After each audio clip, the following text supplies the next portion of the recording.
નમસ્કાર મિત્રો, આજે આપણે વાત કરીશું એક એવા મહત્વના ફેરફારની જે સીધો સંબંધ ધરાવે છે દેશના કરોડો રેશન કાર્ડ ધારકો સાથે. જો તમારી પાસે પણ રેશન કાર્ડ છે તો આ માહિતી તમારા માટે જ છે, કારણ કે સરકાર રાશન વિતરણની આખી વ્યવસ્થામાં એક ઐતિહાસિક પરિવર્તન લાવી રહી છે.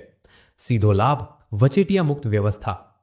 અત્યાર સુધી તમે જે રીતે રાશન લેતા હતા એ રીત હવે બદલાઈ જશે. ભારત સરકાર અને ભારતીય રિઝર્વ બેંક એટલે કે આરબીઆઈએ મળીને એક નવી ડિજિટલ સિસ્ટમ શરૂ કરી છે. આ સિસ્ટમનો મુખ્ય ઉદ્દેશ્ય છે ભ્રષ્ટાચાર અને ગેરરીતિઓને મૂળમાંથી ખતમ કરવો. હવે સરકારી સહાય સીધી તમારા સુધી પહોંચશે, કોઈ પણ મધ્યસ્થી વગર. શું છે આ નવી સિસ્ટમ? સીબીડીસી એટલે કે ડિજિટલ રૂપિયો.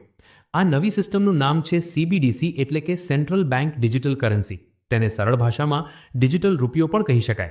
આ કોઈ ખાનગી કંપનીનું વોલેટ નથી જેમ કે પેટીએમ અથવા ગૂગલ પે, પરંતુ આ તો ખુદ આરબીઆઈ દ્વારા જારી કરવામાં આવેલો અસલી ભારતીય રૂપિયો છે, જે તમારા ફોનમાં રહેશે. એવું સમજો કે તમારા ખિસ્સામાં જે નોટ છે એ જ હવે તમારા મોબાઈલમાં ડિજિટલ સ્વરૂપે ઉપલબ્ધ છે. આ નવી સિસ્ટમના ફાયદા શું છે? સંપૂર્ણ સુરક્ષા. આ સિસ્ટમ સંપૂર્ણપણે સુરક્ષિત છે. આરબીઆઈ દ્વારા ઇસ્યુ થતી હોવાથી તેની સુરક્ષા અન્ય કોઈ પણ ડિજિટલ પ્લેટફોર્મ કરતાં વધુ છે. ત્વરિત વ્યવહાર.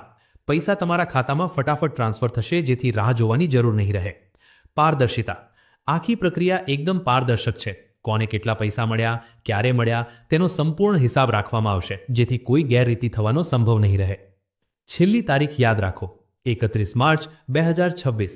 સરકારે આ નવી સિસ્ટમમાં રજિસ્ટ્રેશન કરાવવા માટે એક છેલ્લી તારીખ નક્કી કરી દીધી છે. આ તારીખ છે 31 માર્ચ 2026. બધા રેશન કાર્ડ ધારકોએ આ તારીખ પહેલાં પોતાનું રજિસ્ટ્રેશન કરાવી લેવું ફરજિયાત છે. એવું બની શકે છે કે શરૂઆતમાં ઘણા લોકો એકસાથે રજિસ્ટ્રેશન કરતા હોવાથી સર્વરમાં થોડી ધીમાશ કે એરર આવે, પરંતુ તેની ચિંતા કરવાની જરૂર નથી. છતાં છેલ્લી તારીખની રાહ ન જોતા જેટલી જલ્દી થઈ શકે એટલું જલ્દી આ કામ પતાવી લેવું ફાયદાકારક રહેશે. ઘરે બેઠા કેવી રીતે કરવું રજિસ્ટ્રેશન? સરળ પગલાં.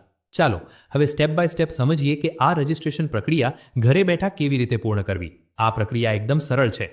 એપ ડાઉનલોડ કરો. સૌથી પહેલાં તમારા મોબાઈલ ફોનનો પ્લે સ્ટોર ખોલો. ત્યાં જઈને પીએનબી ડિજિટલ રૂપી સર્ચ કરો અને આ એપ્લિકેશનને ડાઉનલોડ કરીને ઇન્સ્ટોલ કરો.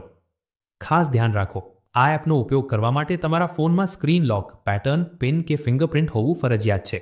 આ સુરક્ષાની દૃષ્ટિએ અનિવાર્ય છે. રજિસ્ટ્રેશન પ્રક્રિયા શરૂ કરો. એપ ખોલીને તેની શરતો અને નિયમો સ્વીકારો. ત્યારબાદ તમારું સિમ કાર્ડ વેરીફાઈ થશે. પાસવર્ડ બનાવો.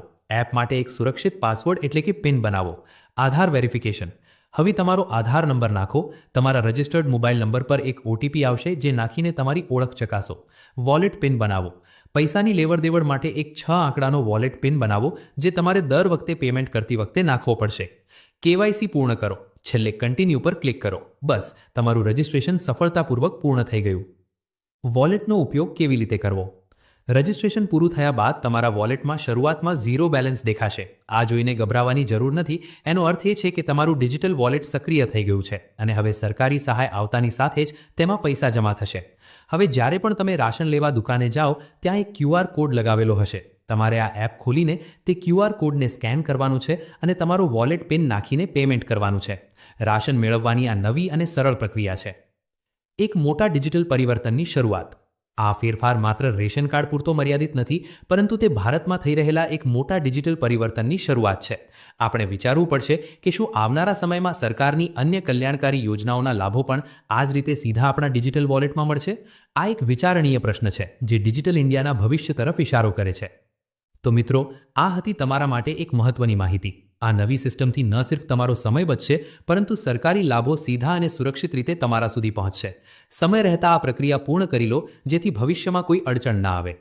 આ માહિતી તમારા મિત્રો અને પરિવારજનો સુધી પણ જરૂર પહોંચાડો, જેથી તેઓ પણ આ નવી સિસ્ટમનો લાભ લઈ શકે.